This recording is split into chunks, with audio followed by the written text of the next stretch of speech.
Hi, this is Chiezan, the prior at SokukoJi Buddhist Monastery. Sokuzan offers these talks without expecting anything in return. If you value these talks and would like them to continue, please visit our donate page at www.sokukoji.org. Thank you. So what I'm encouraging you to do is, based on a suggestion by Mundo, actually, is why not talk about how important it is to connect with the lineage. And we have two lineages. We have a lot more than that, but we have the Sokuzan lineage going back to Dogen Zenji, who is the founder of our lineage. And then we have the Karma-Kagyu lineage going back through the 17 Karmapas and going back through my teacher, Chogyam Trungpa Rinpoche, who is the 11th Trungpa Tulku or incarnation of the Trungpa Tulkus, that particular incarnation of teachers. And so it's a big history back there. If you go back, it's just flooded with names and who did this and who said that, and when this happened, and which teacher studied with which teacher, and which teachings were brought about or supported by this teacher, and so on. So I just want to read just a little bit about Rangjung, the third Karmapa of the 17th Karmapa. He was the third one. Rangjung Dorje, self-existing, indestructible, self-existing, 1284 to 1339. So that's like what, 50 some years, not very long.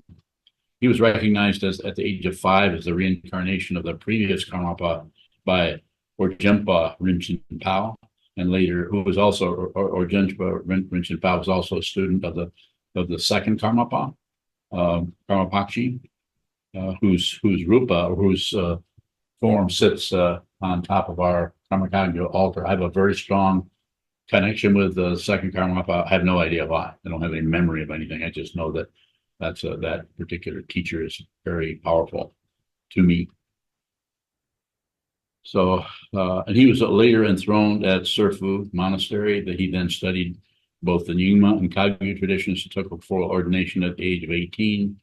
Longchenpa, who was a famous Nyingma teacher, they also studied together. They were contemporaries, and he was a little bit younger. But Longchenpa and Rangjung Dorje shared a particular close relationship, since they both counted Rinzin Kumaraza as one of their root teachers and studied together. The third Karmapa is responsible for introducing Dzogchen, which you probably all heard of Dzogchen. He was responsible for that, and into the Mahamudra tradition, as well as many eminent elements from Semde and Trekcho. Trekcho means cutting through. It's a kind of teaching where there's a cutting action.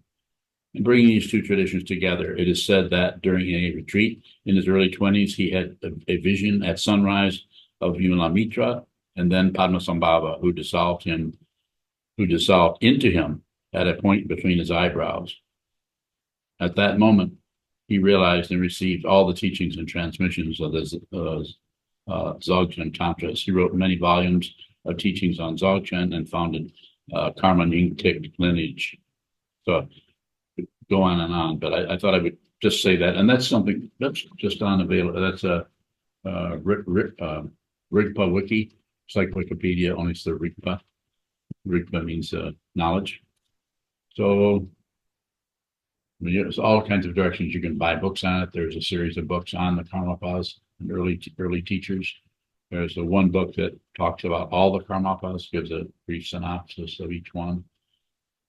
So that would just be the Karma-Kagyu lineage, and that breaks down into, I think it's traditionally called the 5 great and 8 lesser schools of the Karma-Kagyu. So different teachers will take it different directions because of a different way of teaching. There's just so much. There's so many different ways of doing it. I, as the leader of this particular, the abbot here and the teaching person here, I try to cover as much as we can. So we studied as many different ways of presenting the Dharma as possible, and we're doing more and more all the time, and we'll continue to do that, perhaps even when I'm gone. That's why it's the order when you get light. It's about bringing these lineages together and not saying, well, these are right and these guys are wrong and this shouldn't be this way. And well, we want to discuss this together. We want to talk about it together and understand it together, not decide who's right and who's wrong.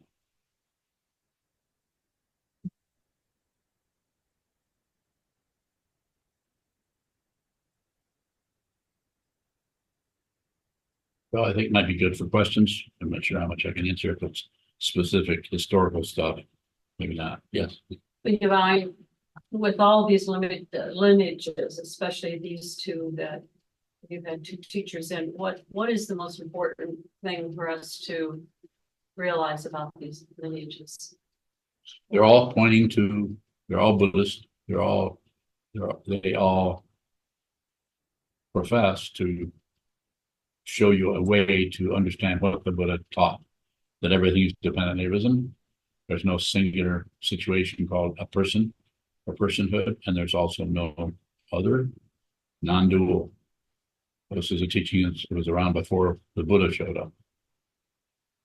Just different ways of doing it. Some the Tibetans want you to do a lot of creation completion practice. This is tantric approach to it, is to use deity yoga. In other words, create a deity in your mind stream, which represents your wisdom, and then interact with that either through mudras, through mantras, through visualizations of the various aspects of that deity, all of those situations, and then to be able to dissolve those back into the mind stream from which they arose as an imagination or creation. So in the Zen tradition, I'm not sure, is this the direction you're asking me about? In the Zen tradition, it shows up as a different way of doing it. There's some of that going on. There's a lot of mantra practice in Zen. There's a lot of ritual practice in Zen, but it doesn't show up. And it shows up in Sotoshu in Japan. They do a lot of ritual at Eiheiji Monastery, a lot more of that than they do of sitting practice of meditation. I have heard. I've not been there, but that's what I've heard from people who have been there and practiced there. My understanding is the very best thing you can do is to hold still and observe, train the awareness to watch the movement. Now you personally may need to go through creation completion where you're using the mind to generate images and dissolve them. That may be important for you to do. We do some of that here. Not a lot, but we do some of it. I allow people to go that direction if they want. If they want to, I will really support them. Some people have practiced extensively, practice like White Tara, which is about generating an image representative of your wisdom mind and dissolving and talking that image while it's showing up as a visualization. Specific question? Something along the lines of what strength does a lineage provide us as practitioners? I think it helps transcend just the opinion of the teacher. Well, not that a teacher's power, there are Advaita teachers who have the lineage of non-dual teachings that goes back, and they quite often, rarely does it show up, they don't have a teacher, but occasionally. But having a lineage that goes back through the centuries that is saying the same thing just in different ways, different tone of voice, different way of emphasizing things. But we have two lineages coming in this, so this is kind of a hybrid. We're not doing what the Kagyu lineage is telling us to do. We're not doing what Sotoshu in Japan, the Zen tradition, is telling us to do. What are we doing? Tell me, what are we doing? Say it. Created with all things. But from the point of view, I know that, but from the point of view of this lineage says this lineage says this, what does this person say? What are they saying? Pardon me? Sit down, hold still. Well, yes, but what? Can't you see what I'm getting at? No. Okay, anyone see what I'm getting at? No? Trained mind. Pardon me? Trained mind. Yeah, simply put, but I'm saying I guess what I feel it might be missing is We're using whatever shows up in the Kagyu tradition that looks valuable to this person, this teacher, whatever looks valuable shows up in the Soto Shu that looks valuable. We're doing it. We are doing classical Shikantaza with some modifications depending on the student. Modified somewhat. It might even fall into the Kagyu practice of Shine and Laktong, which is taking Shikantaza and dividing it up into parts, creating a meditator, and then having the meditator contemplate the spaciousness of the mind, or Vipassana, done in an orderly fashion. Whereas Shikantaza gives you the whole enchilada, so to speak, all at once, and then you might emphasize one part of it over the other based on your own karma. It's just a different way of, there's no right or wrong. It's just how are we going to train the mind? Well, I think there's value in both schools, but I think anytime either one of those schools locks down and says, we're right, you should do it our way. This is it's not only a misunderstanding, it does a disservice to everybody, because everybody's karma, causes and conditions, how Mozuku's dealing with her mind, how you're dealing with your mind, two completely different situations. Similarities, quite a bit different. So therefore, very necessary, I think, to practice a lot. As far as I'm concerned, everyone in here, if we could do it, would just be in retreat right now.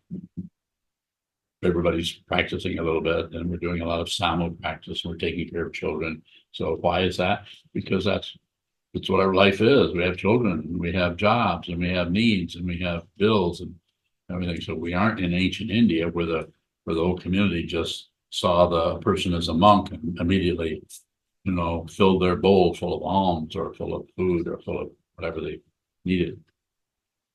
Not happening in our community. If you do that, you're considered a panhandler or a person with a cardboard sign that says, God bless you. Different deal altogether. Not a spiritual path. Just people that need money and help. We can't really do that. At least we haven't yet. There's a ritual practice in Japan. I think it's called takatsu. Somebody can correct me if someone knows more. That where they go out, I think once or twice a year or something, and traditionally just stand out. The monks stand out there with these straw hats that are like this. You can't really see their face. I'm not sure why that's important, but you can't see them. But they hold a bowl and they're in robes, and people come along and put money or checks or something. I presume I've not done that. That's still done as just a traditional way to do that. But maybe it's to respect that ancient tradition. Not done anymore. Now the community just supports. I stayed over there in a temple for a place where my son Mason stayed for a couple of years. I stayed in that temple for about 3 weeks, and I saw that the community just supports the Ojo-sama cave in Otogawa. He just got complete support from the community. There's 600 families. They just supported him, sent money. They did not practice Zazen. Even Ojo-sama practiced Zazen very little. They had a small, whereas we have our major room here is the Zendo. We don't have a Buddha hall. We're endeavoring to make that happen. But over there's a huge Buddha hall and a little Zendo that's like a hallway with tatami mats in it. You could face them on the wall. Not wrong. It's just that's what the culture had shows up over there after hundreds and hundreds of years after having arrived there through that particular one through Dogen in 1326, I think, when he came back from China. So, well,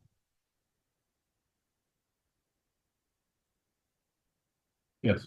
Why did you choose Rangjung Dorje of all the lineage? I'm interested in him.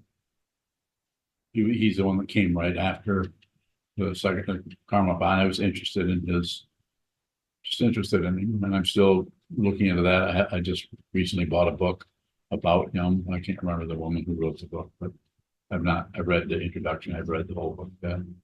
But I'm not really, even if I read the whole book, I doubt that I could get give you a very helpful talk, because my memory is I don't have a selective memory like I once had a few years ago. Even then it wasn't great, but it was better than it is now. I would have to come up with all kinds of notes, and I might as well just say, here's the book, read the book. And seems to be what I've read so far is quite interesting. And he even had some visions. Some of it's coming back to me now. He even had some visions about that he was. Some of the people, some of the history even says that he recognized himself as the third Karmapa, but others didn't. And then someone, it was Rinchen Pao, I think, who recognized him as a third Karmapa. But it is said in another area where he recognized himself because he had visions of having lived the life of Karmapa. He had memories of being Karmapa. And as many of you know, any of you looked into any kind of past life thing at all, it's all over the place. Memories of past lives. Ian Stevenson has a great book that I've read many years ago on past lives. It has nothing to do with Tibetan Buddhism or Buddhism at all. It's just people remembering that they lived before, remembering their mother's and father's name and where they lived. But this is kind of poo-pooed when someone brings it up when they're 4 years old. And usually it starts to disappear.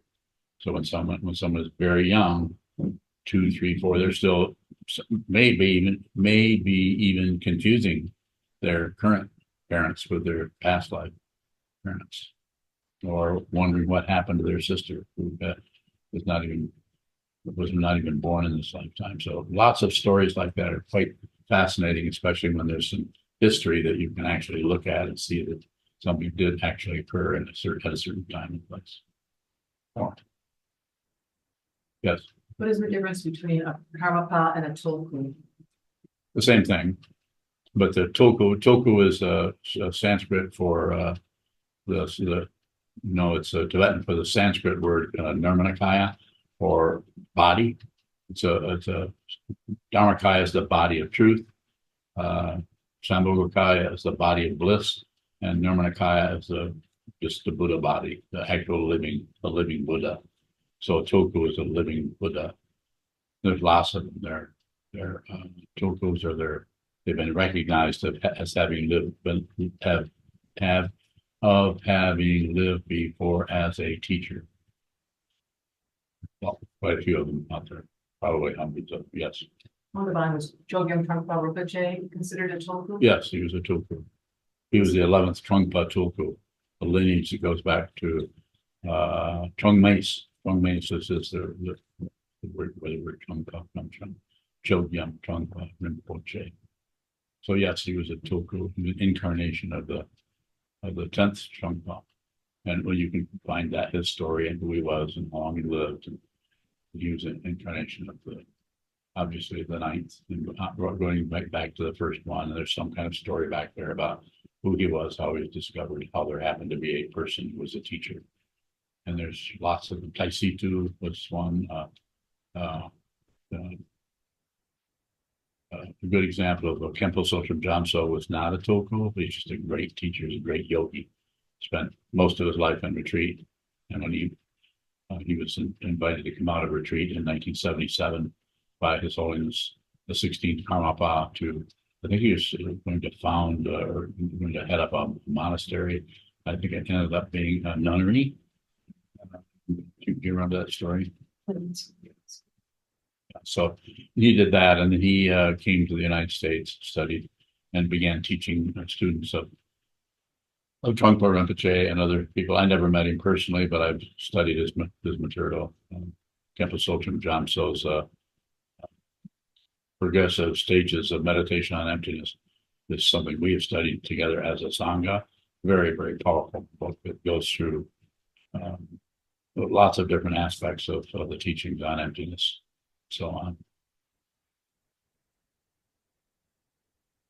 Brother Yuhong. Yuhong Baoying, I know during the daily 6 p.m. practice, we practice Shikantaza.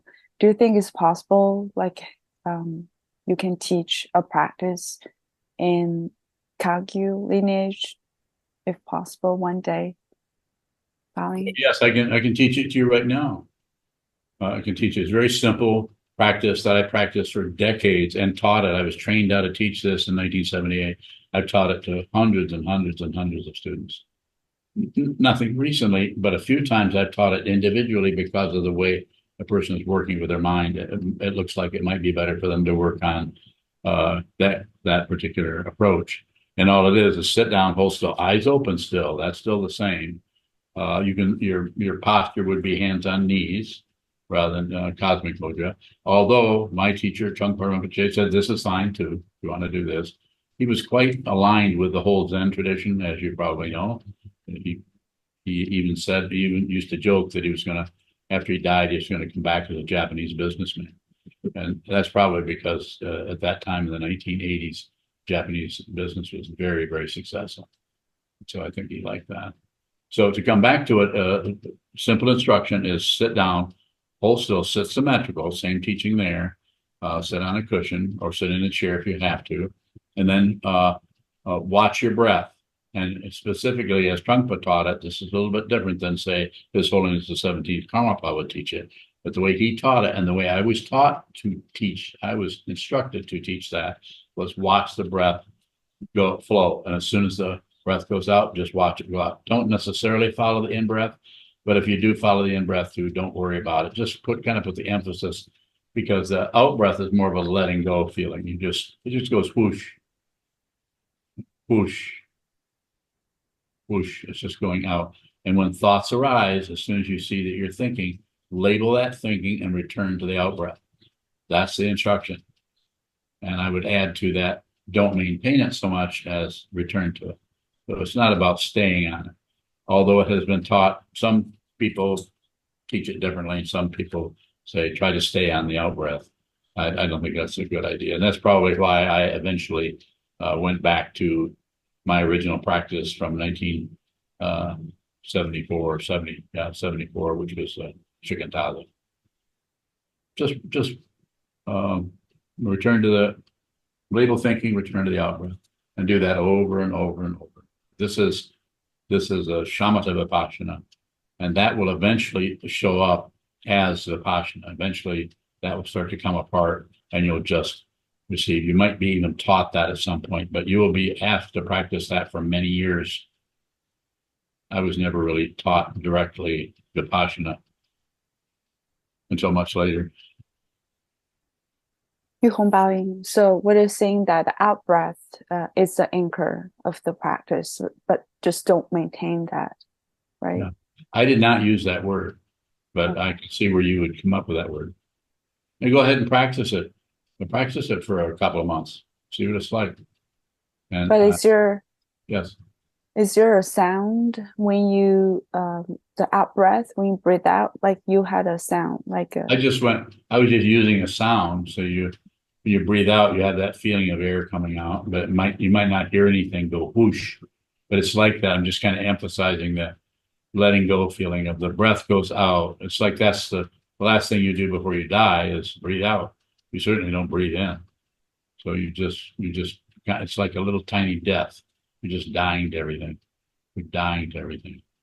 And you're dying again. And you don't recover. So in other words, you don't emphasize the coming back part. You can get into all kind of psychological gymnastics around why that's the case.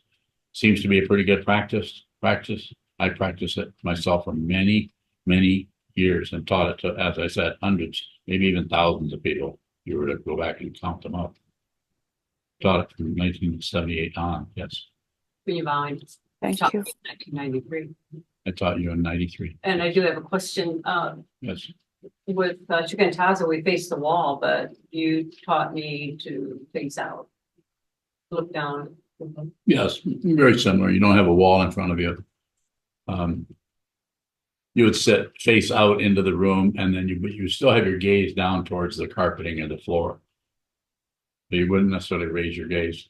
When you begin to learn Vipassana, the second part of that, shamatha, Vipassana, or shine, and laktam, which mean the same thing. Mindfulness, awareness means the same thing. You would raise your gaze. That's the only instruction for Vipassana, is stop counting, not counting, stop following the breath, don't do anything. So we're right back to Shikantaza again. Raise your gaze, just look across the room and just observe.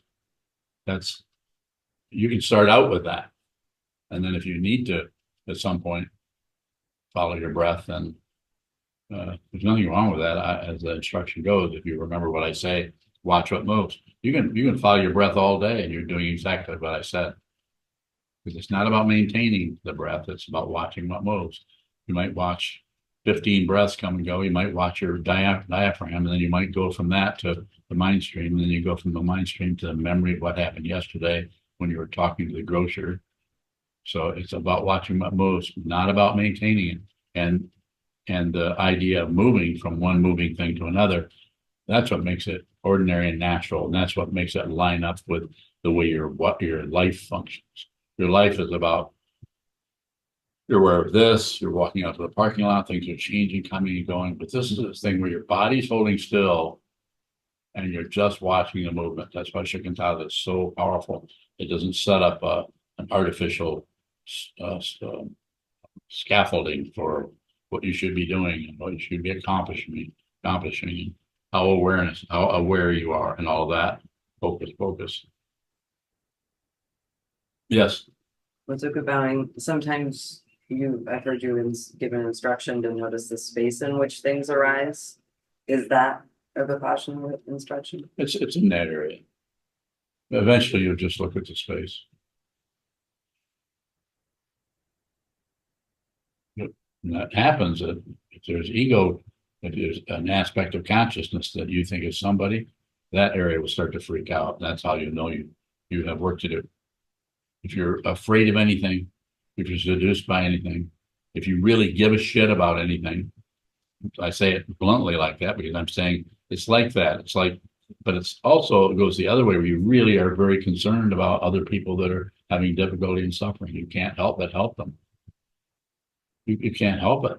It's not that you're getting a big credential for it. I'm so this wonderful. I can't believe how completely generous I am. You walked into the Hojo a little while ago to ask me a question. I was going to sleep. Did I say, I'll talk to you later? I didn't even know that I started answering your question until you left. And Ondo pointed out that I was going to sleep. And instead of going to sleep, I woke right up and started talking to you about your question about gawns. It's not important. I'm just saying I'm not deciding. I meet everything where it's at.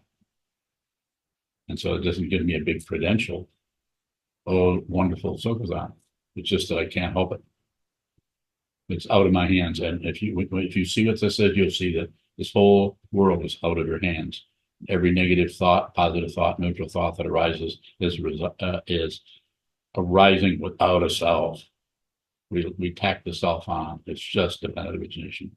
None of your business. The worst, terrible thought in your mind stream is none of your business. But you will make it your business, or I'll make it my business by thinking I've got to get rid of that, or I've got to blame him or her because they said this, and that's why I'm feeling this. It's just an incredible melodrama that might as well be a movie. Well, Zoku bowing, when you say you won't care how you feel, or I don't mean it's dismissive, like disrespectful. You can be extremely disrespectful to other people's suffering. is the kind of not caring about how you feel or what happens to you, is that distinct from like a resignation or a giving up? No, there's no action there. There's no one there, and you don't give up after it's an illusion. What's to give up? You don't have to get rid of your ego. There's no reaction. Don't do anything with it but receive. And then any production that needs to happen it'll show up. You walk in the Hojo, I'm falling asleep, you walk in the Hojo, and my outflow is about you. My production is about you. But I can't do that if I'm producing stuff I want to do and don't want to do it. I need to go to sleep and you need to leave, come back later, I'm tired. Not going to happen. Anybody here ever see me tell you to get out of my Hojo because I'm, well, there's one person. But I'm talking about because I don't want to talk to you, or because I'm too tired, or because I don't feel up to it, or anything. I just can't do that. Mozuku was laughing at one point because she was kind of coming after me. Remember that? You don't think you were coming after her. You were trying to get me to believe in your story about something. And I kept saying, no, that's not. And then you just were insistent. But and this is not a compliment, but it's because of your intelligence and your persistence and your doggedness about that I didn't have any choice but to say, get out of my hojo. And I just did that recently to other people. I can't help but teach that way. I don't decide. I'm not trying to be mean to you, but you didn't leave, which is pretty good. So that was the teaching. So you received the teaching, and you stayed there. I think I might have told you twice to get out. 3 times, okay. Yeah, and you still stayed. So it's pretty dogged. I just proved the point. You're dogged about it. You're not going to give up, and I like that. There's nothing to accomplish, so you didn't have to leave. It's a teaching that's happened, and it was about pointing at your insistence on trying to get me to think a certain way about, because you'd already figured out what your problem was, and you were trying to get me to kind of agree to it. You may not remember that, but you don't have to. I remember it. I wouldn't say that to you if I weren't getting kind of exasperated about someone asking me something and then plugging your ears. So what should I do? So what should I do about that? Get out of here. So you didn't leave. So, which told me that you understand on some level what it is I'm pointing at. More. Jishin. Jishin bowing. Returning to combining two traditions, what was the purpose of joining Kagyu and Soto tradition in the form of our lineage bowing? Well, hybrid means that 2 things come together, but I didn't join anything. I'm not bringing together. They just, all I'm saying is I see what has value in the Soto tradition. I see what has value in the Kagyu tradition based on this old man who was raised by 2 factory workers that has I have no degree. I've studied in college a little bit, but I have no degree. All of my life is spent studying the Dharma, amongst a lot of other things, but the Dharma. So therefore, I'm doing this how it looks to me. I see it doesn't. I tried to look at joining a Buddhist community in Detroit. Gunya was with me. We went over there and looked, why start something here? If there's something already there we can join. And I went over there to that. How many years ago was that? 2007.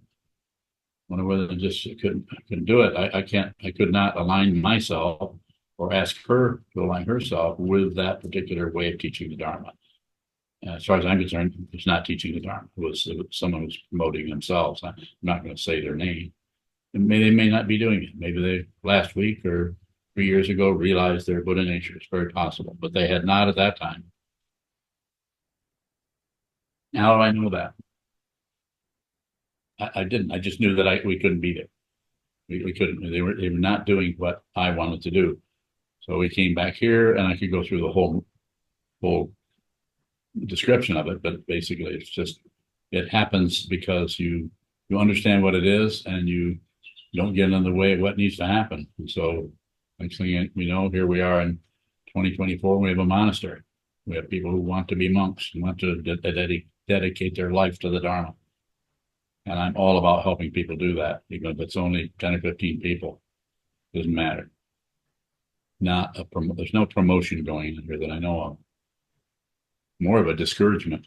I might say, don't do anything else you have to. Jishin. Jishin bowing. Thank you. I think you explained already about the value of Kagyu and Soto. I understand Shikantaza and Soto. Shikantaza is a part of the Soto which you value. What is about Kagyu, which you pointed as something valuable to implement in our practice? Bowing. Well, it's going to take a while because this is the tantric tradition is hundreds and hundreds of years old, and I practiced it. I've done millions of mantras, visualizations, mudras, and we're still doing those. We just did, in fact, you did it with us today. We did the sadhana mahamudra, which is a very small sadhana. Sadhanas are much bigger than that. It's a very small sadhana that is available to the general public. There's lots of visualizations there, and we are slowly, or I am slowly introducing more complicated forms into that sadhana. And people are not so interested. I think the only other person there that attended that was Chisho. It's not about trying to get everybody to come and join necessarily. I think there were only 4 of us monks there. And it was the first time that a woman ever led the sadhana in this monastery that I know of, isn't it? And that was Ondo. And of course, you might not know this, but she spent a 30-day solitary retreat out in the woods in the Shugyoan practicing that sadhana. So I just didn't just put somebody up there and say, here, lead the sadhana. And not only her, but several other monks have spent that long, sometimes longer, in solitary retreat, learning that sadhana. I do everything very slowly. So I'm not going to suddenly have everybody doing 100,000 prostrations, though that's probably coming, or some form of it. Or 100,000 mantras, or 100,000 offerings to the mandala, or a million supplications to the karmapas. Although I've done all those practices. It's not easy, and it doesn't necessarily guarantee enlightenment. It just means that now you can start doing the actual sadhana, which is in the millions. The Tibetans are relentless about using forms to hammer on you until you realize your true nature. I don't think that's necessary. I've been hammered a little bit, so I'm coming out of my experience rather than out of some kind of belief in something. That being said, I don't want to get rid of that. I think a lot of it is very valuable. So I want to do some of that. And I want to also do some of the a little bit softer or more open way of practicing that was taught by Dogen Zenji. So we can use all of that, but I'm not putting things together. I'm looking at them until I just see what needs to come together, and what needs to come together is what comes together. What doesn't come together doesn't need to. But it's that kind of thing. I don't know what's going to happen next, and it's not a problem. Good question, though. I'm not asked questions in that area, and so therefore it's an extremely good question. It gives me a chance to respond to something that I know about, and to me is obvious, but may not be to others. So if you have other questions in that area or any area, please don't hesitate. Jishin Bowing, I don't have a question in this area, but I would like to say thank you for your explanation. It's especially reading Sadhana of Mahamudra and the background of it. It's good to understand maybe a little bit deeper of how those practices are created. And Yes. Thank you for sharing it with Yes, us. as I said, thank you for the question. So Milka. Milka Bowing, a question from Ath in the UK. Do you think that, I don't know if I'm saying, is it Kambaka, retention of the breath, pranayama, add extra advantage than merely focusing on out breath only? Thank you kindly. Thank you for the question, Ath, and I would say no. There is some of that practice, working with the breath in that way in pranayama in tantric practice that I've done. I don't teach any of it, but I've done some of that. There's lots of practices I've done that I've never even mentioned in here to this Sangha. It's just not necessary to do that. That doesn't mean that 3 weeks from now, that might show up, that might be something necessary to do. I do everything as it arises. I don't decide anything ahead of time. But to respond to your question more, maybe generically, I would say, I don't think it helps particularly, but if you have a teacher who he or she or they are teaching that, and you have a strong connection with that teacher, or perhaps perhaps some kind of pranayama, or working with the different nostrils and working with the channels in the back, which is tied in with that pranayama. Maybe you should be doing that, but have a teacher. Don't just do it out of a book. Or you could say, well, what if the teacher wrote a book? Well, okay, do that. Just go slow. Go slow. Train your mind. But go slow. Don't do anything unless you have to do it. Don't meditate unless you have to do it.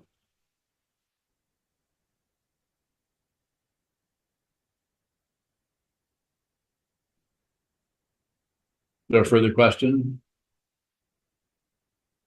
Hold on, it seems like you have a different relationship with a lineage than we do. It's like we're a generation removed from the Tibetan. Not as long as you have, as this is here. No, you're not removed from. I'm certainly not removed. You just chanted the Sadhana Mahamudra. They did a wonderful job doing that. It shows that you practiced hard that month you were in retreat with that. You can't just go in and chant that sutra like that without doing it the same way. Chazan couldn't either without really working at it. So your connection, you're making your connection to the lineage. It just may not be in terms of how you think the connection would be. It's working in an area of consciousness that thoughts do not have access to. They have some access, but if they go in there, then they start looking for some kind of proof. That's ego. But consciousness doesn't need proof for anything. It just sees everything as it is. And as it is,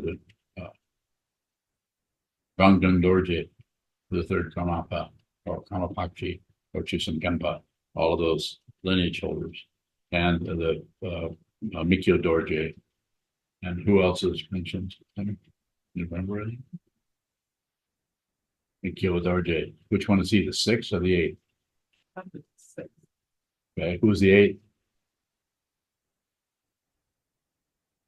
I can't remember either. But those something about those, they come with the force of the lineage. You have to remember that literally thousands and thousands of people have gone into retreat with these same images.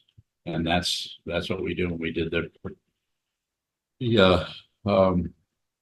the protector's supplication.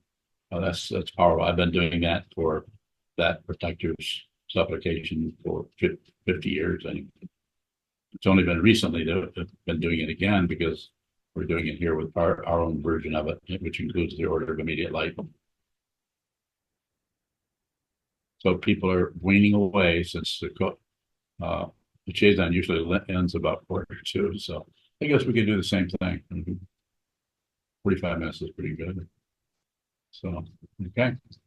Very good. Thank you so much for giving me a chance to talk about the Buddhist, what is it just called? Buddhist teaching. Basic Buddhist teachings. Yeah. Thanks. I think I gave him the assignment. You think that I would be able to remember what I told her to do? We'll dedicate the merit. We will. Hi, this is Chiezan, the prior at SokukoJi Buddhist Monastery. Sokuzan offers these talks without expecting anything in return. If you value these talks and would like them to continue, please visit our donate page at www.sokukoji.org. Thank you.